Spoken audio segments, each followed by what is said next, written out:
Welcome everyone to Rebel Impact for another video where we talk tactically about Star Wars Destiny. I'm your host, the Rebel Gray, and today we're going to talk about some of the legacy spoilers that we have been barraged with over the past, this script said several days, but really the past week, because I'm really late in getting this one out to you because The Last Jedi came out this week and I was watching all the movies again and it's just been crazy hectic. But man, I thought the week before was wild with all the content creators getting spoilers, double blanks, and I got spoilers and Artificery and Starkiller Base and Chance Cube, and then FFG posted the yellow spoilers article and the red spoilers article, and then Team Covenant had an interview with Jeremy, which was pretty lengthy, and they spoiled a pretty cool card. And then Tiny Grimes had stuff, and Ira Bell had stuff, and then Mike from the SWDestiny.com was also in the Jedi Trials got stuff. And I think, Mike, that's cheating because it allows Jedi Trials to double dip. But I'm not complaining. I actually really love you guys. You're one of my favorite shows to listen to during my commute. But needless to say, it's been a crazy time in the world of Destiny. I feel like we just left spoiler season from Empire at War, and here we are already right back in it. But this is good. It's very good for the game. FFG is getting their sets on track for release at specific times of the year to make things a bit more predictable for us. And not only is Legacies just around the corner, it's actually already out as of today or yesterday in the EU, and 3-man meta has been spoiling a bunch of cards. But I also hear some stores are getting some limited runs of Rivals as well, and there was an article about that. I didn't quite get to check it out entirely, and that's the draft sealed companion set. And I think it's going to be available later this week or early next week in limited quantities for people here in North America, something like that. So yeah, there's just a ton of stuff going on, and it's probably been really difficult to keep up with everything. So I'm going to attempt to put what I think are some of the best of what we've seen into this one video here today so that you can get a glimpse at it and also hear some of my thoughts on them. I assume that's why you're here after all, since you can see those cards basically anywhere. So, all right, well, let's get started after these bold messages.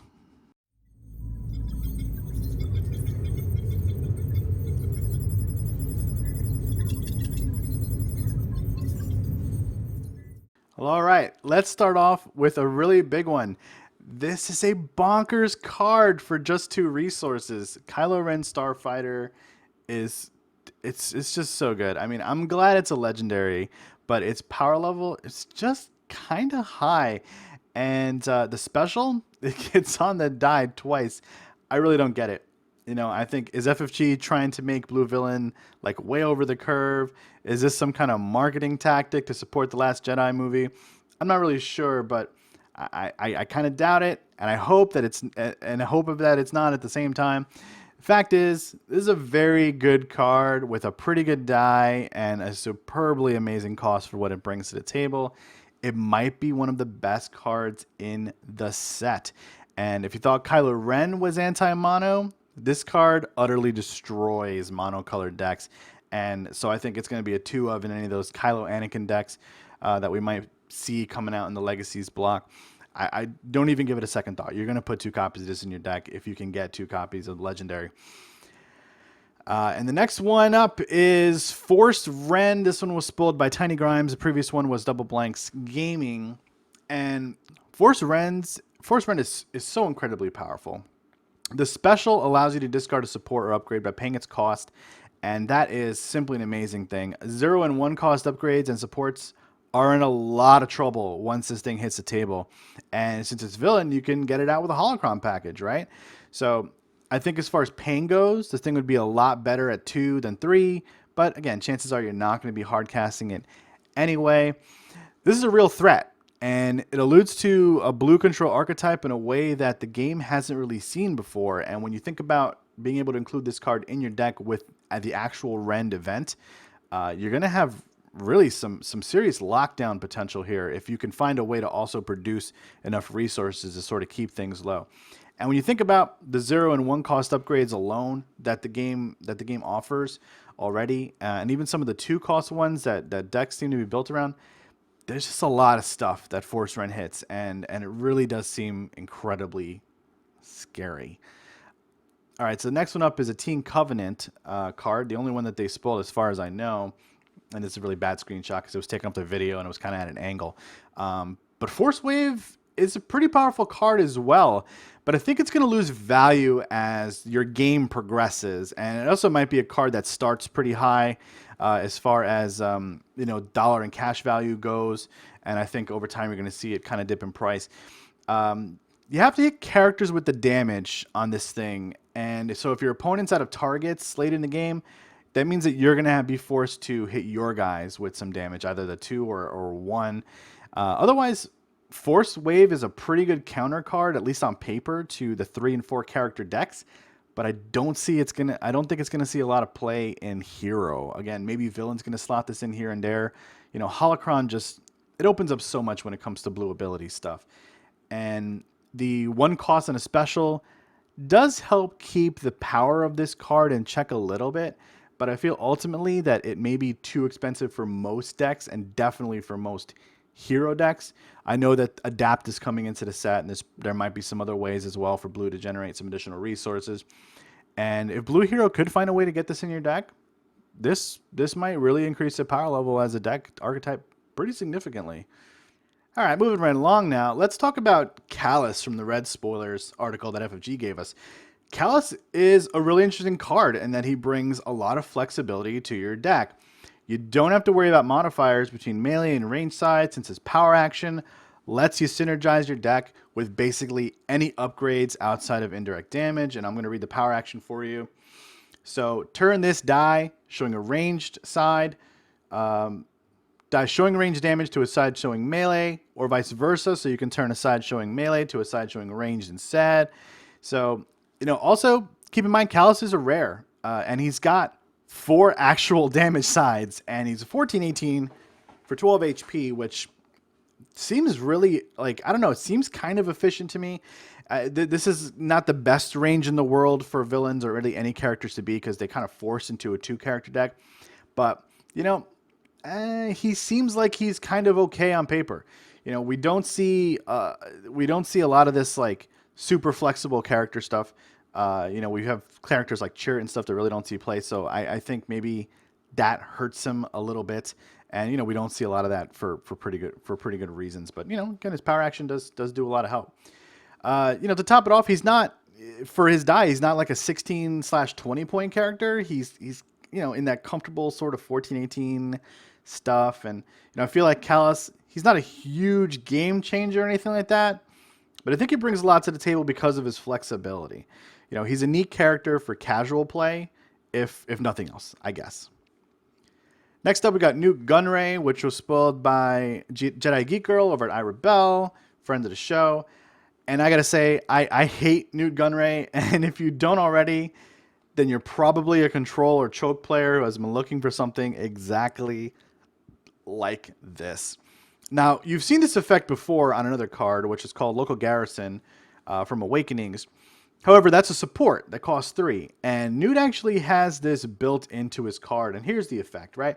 Each opponent gains 1 fewer resource during the upkeep phase to a minimum of 1. And Newt, on top of that, says unless the opponent discards 2 cards off the top of their deck. So you've got a way to actually fight against it with Newt. You don't with Local Garrison. But the trade-off with Newt is you're going to be discarding cards. So he seems like he might also fit, again, control, choke, mill kind of deck variant. I've heard a bit about Jabba, Newt Night Sister, or some other variants like that. Seem on paper like they might be some decks that are really, really strong and that we're probably going to see early in this Legacies meta. And his 8 HP certainly makes him vulnerable to early deaths as well. And, while this is something that I think Jeremy said he was trying to prevent in the future, characters getting killed really quickly in round 1, right now, that's a reality. In the context of any format, Newt is oppressive, which is the purpose of his character in the movies too. So he's got this thematic feel to him. His cost at 11/8 to me is criminally cheap as well. And, this is where we see how FFG is undervaluing that indirect damage on these control type characters and not really understanding at the same time the value of disrupt on a die. And he has a 2-value disrupt in addition to a focus. Can you believe that? I mean, seriously. It seems to me like he should be 10/13. But you know what? I'm kind of not in charge around here. So, whatever.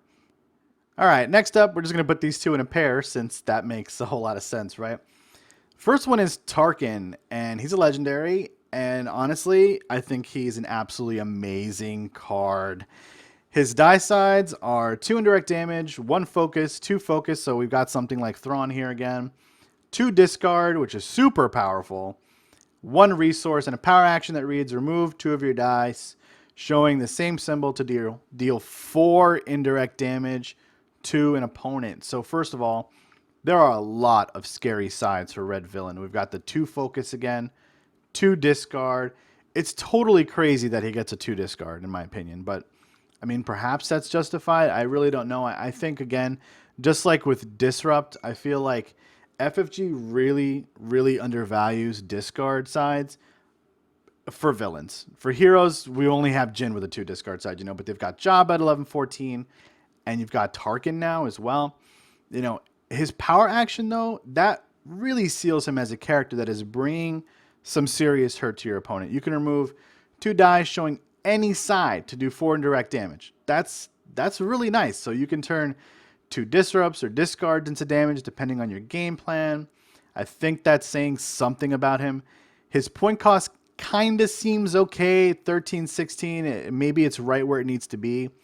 I think that Tarkin is a character that I'm personally going to fear at 2 dice and be a little less worried about it at 1, but still kind of concerned. I'm definitely looking forward to seeing what his pairings are going to be, because he's more likely than not going to be running in a 2 character deck, maybe a 3 character deck. I mean, you could kind of see maybe like a Tarkin Jabba trying to do something, but that doesn't seem really that powerful. Maybe a 3 character deck is where he finds a better spot. The Grand Moff title, I can only assume that this card's side are inspired by Tarkin himself based on their similarities. The Grand Moff title is a super strong card, but it's a big 4-cost upgrades, and they just don't see the sort of play that they deserve to. Hell, even Commanding Presence doesn't see the kind of play that it deserves to see, and that's a 3-cost upgrade, right? And it's because these cards are really hard to get into play, and they compete against other better, cheaper cards for deck slots. Villain Red, it does produce cash, however, and being able to slap this on Thrawn or Tarkin, it's going to be pretty insane if it hits the table. This die alone is enough to mess up my Christmas, and that's not all. There's also a power action here that lets you use the claim ability on the battlefield in play or to switch the battlefield. So it has the best of both worlds of New Orders and Hyperspace Jump in one card, and you can do it every single round. If there was ever an argument to be made about high-cost upgrades that ought to be played, then this card is going to be central to that. And, it will be part of the discussion. I'm sure at some point in the life of this game, this card's going to be around for a while, since it's the first set of this new block. You really get everything you could possibly want out of this card. The problem is getting it out on round 1. But if you can use that power action. And I think this card finds, if this card finds the right deck for it, it's going to be a beast of a card in that particular deck. All right, let's take a look at some of the yellow spoilers that we got in that FFG article. The first one up is Greedo. And this is such a wonderfully lighthearted card. I can't even stand it. And because this is what Star Wars is really all about, right? Fun, and Greedo is fun. Look, I don't care which one of the shot first camps you're in, but if you don't think Han shot first, then you're wrong. But there are advantages to shooting second, and Greedo is all about that life, right? He's cheap, not the most important character necessarily on your opponent's side, but he can give you a little surprise damage on his way out, or not. And I think that's what's cool about Greedo and why I like him so much. He's not really filling a necessary spot at his point cost per se, but he is filling a spot in our hearts and in this game as well. For a dude that got so little screen time, people sure love to talk about him. His die sides are pretty much all right, nothing super special, but he's got 3 damage sides. He's got a 1 ranged, a 2 ranged, a 2 indirect, and a disrupt. And on top of that, his ability, it's basically what you put him in for. Before he's defeated, he gets to roll any dice that are on his character, and they get to be resolved. So this is super cool to me. I feel like this is this captures Greedo perfectly. And it's kind of silly that he's a legendary, but it is what it is. I don't think that we've seen too many legendaries in this set up to this point that we're actually impressed with. Bib Fortuna is the next card, and his power level, honestly, is going to be scaled with whoever he's paired with for obvious reasons. And it's because it is special, allows you to roll a character die that is on one of your other characters in play into your pool. And he's got two sides of the special on his die, which is pretty lackluster. He's got a focused, one disrupt, and a resource in addition to those two special sides. My biggest complaint about him is that he can't finish games on his own, and that's going to be very, very bad. For that reason, I'm not sure you play him elite, like, ever. I think you need to free up the points to run him in a 3-character deck, and then I'm not sure that he's worth it at 1 die. However, I could see some cheaper characters coming together to make Bib worth it in a casual sense. It's that, or you're forced to run him with a super big character like Vader to try to get the most out of him, because he does have a focus. He does have a resource. You know, you can bait and switch his resource in a special if you really cared about that, I suppose. You know, it just seems kind of weak overall. You know, I think Bib is stuck in the role that he plays, and he plays that role really well, but Destiny might not be suited for that particular role at this time. You know, his special is really good, but I'm not sure that it's that necessary. Hondo Ohnaka, it's first of all, let me just tell you, he's my favorite character from Clone Wars. He's crafty, he's jovial, and most of the time he drives a big tank, right?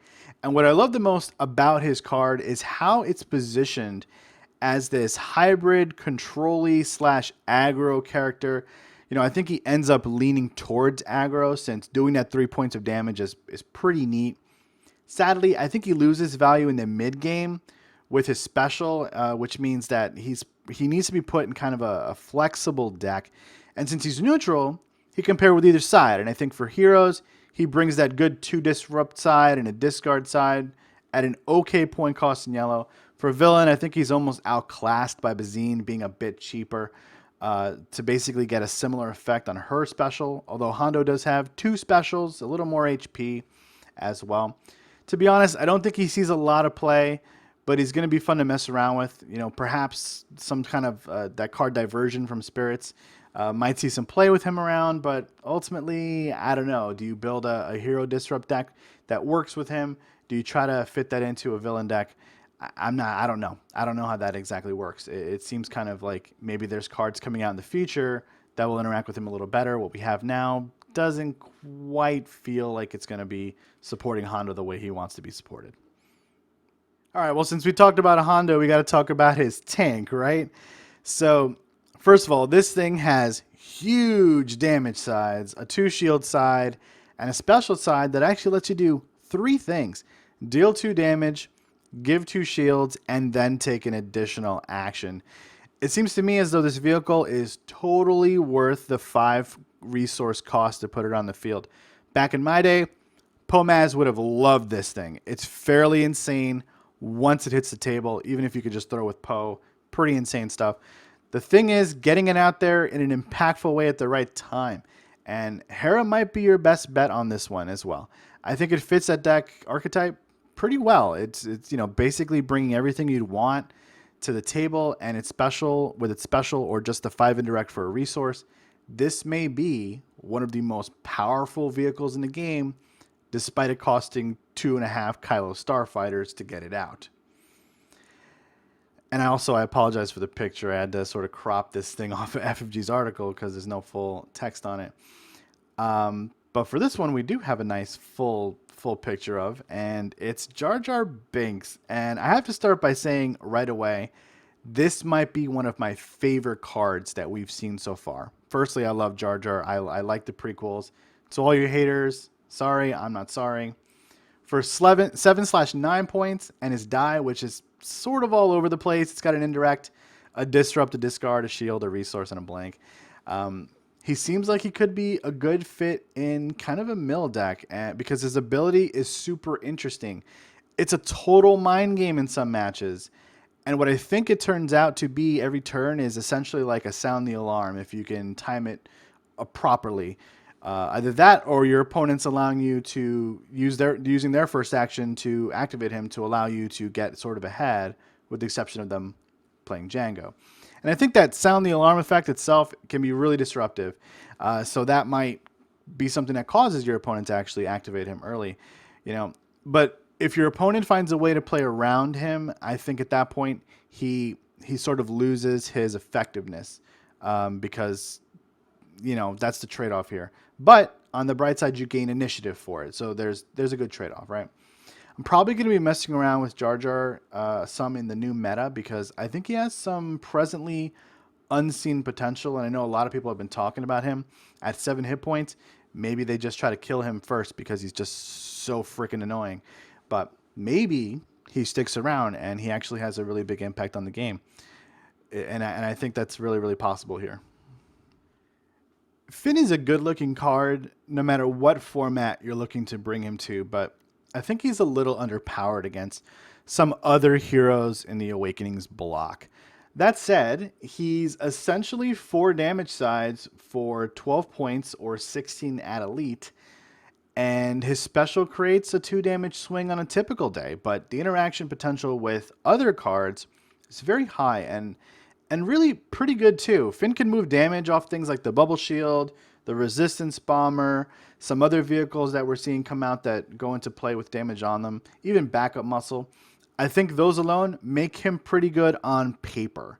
In the long run, I'm not sure he sees play in Standard, but there will likely be a casual deck where people try him out for giggles at the very least, because that moving damage ability around is really, really interesting. We're talking about an automatic willpower on a stick and, being able to screw up cards like Backup Muscle, which I mentioned, increasing the longevity of certain vehicles. He's really got a lot of interactions there. And I think as this block expands with the next 2 sets, you're going to probably see Finn be talked about a little bit more. Maybe his card gains in value a bit. The 11 Blaster is pretty, I don't know, uneventful. I mean, it's about time that this card got printed. I'm not sure what took them so long. It's a very standard issue weapon, as you would expect. And for 2, it has redeploy. I think if we're looking for weapons that just provide some sort of consistent damage, then this one kind of makes the cut, right? It does have a 3rd damage side on it, which is 2 indirect. So that could slow your turns down a little bit. Otherwise, I think it's a very quietly, not so talked about, decent rare that's going to see moderate to high play. In just a trilogy format, I think it will definitely see play. This is the first set, so we're seeing a lot of weapons that are different than some of the stuff in the Awakenings block. And the 11 Blaster seems to be positioned in a decent way as a neutral card to, maybe make some impact. And I think even in like a draft or sealed format, this is a card that you're going to be wanting to draft because it's really simple, it's easy to get on the table, and overall it's cheap. It's good. All right, so the 4th one is sort of Hero's version of the Grand Moff title, I suppose. And I'll start by saying that I don't think this card is amazing by any stretch, but its die is quite good, and its power action is solid. The problem lies in its cost. Again, it's just too high. 4 cost upgrades always seem just out of reach or not the best option when you could play 2 cards that cost 2 or a card that costs 3 and another that costs 1. And those are all the same amount of resources, But what I will say about this is that premonitions exists in the standard meta, so you can get this out for free if you really want to, because it's bonkers good on certain characters that are also really not seeing play. Just imagine K2SO is the leader of the rebellion. I mean, I like this idea a lot, but I don't think it's very good. I also love it in a conceptual mill deck, as this thing brings all the sides that you'd want to really make that happen. And the sides are 2 indirect, 2 focus, 3 focus, 2 discard, 3 shields, 2 resources. It's Red's version kind of my ally, or one with the Force, I guess. It's also got that discard side is on a red die, so you can hit Commando Raid can hit it, increase it by 2, and you got a 4 discard, and you get to draw a card if you really care about that. Again, it's a legendary, and so is Finn. Again, these legendaries to me are kind of weak when we talk about things like Darth Vader, and things like even the Millennium Falcon or the rocket launcher. It's just I don't see these legendaries as being anything that we're really writing home about thus far. Like Yoda really seems to be The one that we're talking about quite a bit, I think Obi-Wan's lightsaber is a legendary. We're talking about that one a bit. All the other ones kind of don't seem super amazing. But anyway, Rebellion Leader, E11 Blaster Finn, decent red cards. E11 Blaster definitely got. Going to be keeping an eye on that one because it's definitely got my attention. All right, up next, we're going to talk about 3 gray cards that were spoiled by some people and just talk a little bit about them. So the first one is No Cheating, which was spoiled by the Artificery last week. No Cheating is a fun looking card, and it shows that the designers are aware of the state of this game. Ultimately, though, I think it's kind of a failure. A little bit to do with timing, because I'm sure that there are some times where you're going to get 2 damage out of this card, which I think is sort of the realistic maximum. In that sense, it's good damage out of hand, such as, like a lightsaber throw or a synchronicity, because it does cost 0. But the requirement to make 2 damage happen is different from those cards, and it's really unlikely that you're going to get there on a consistent basis. More often than not, you're looking at probably dealing 1 damage from this card. And for a deck spot, I just don't think that that's worth it. Now, if Awakening's Ray makes some sort of combo happen in the next set, or that Rey Maz Ezra deck somehow takes off, then this becomes a meta card, but I don't see that happening. I really, really don't. So the chances of this card becoming some kind of insanely powerful thing seem really slim at this point in time. Now, the Quick Draw holster, which was spoiled by Tiny Grimes, would be a much better card if it didn't take up an upgrade spot. I think that's its biggest weakness here. Otherwise, it seems like an okay card, essentially giving all of your weapons the Z6 Riot Baton ability, and that's very good. If it just doesn't take up that spot in your character, limiting you to just 2 other weapons, or if it applied to a single weapon as some sort of attachment to it, I think that would be a little better. Even as a support, it would be good too. But what do I know? It probably doesn't see a lot of play unless some character comes out that can hold 4 upgrades, or there's a way to expand upgrade slots going forward. Sadly, it probably doesn't see a whole ton of play, but it is a fun concept card. It really is. I think at 1, people might actually look at it as a card that is not only decent, but also gives you some ability to overwrite it later, invest a resource. That might be something, a small edge case where, if something like this had a cost, we might look at it as somewhat more valuable, but I don't know. Maybe that's crazy talk.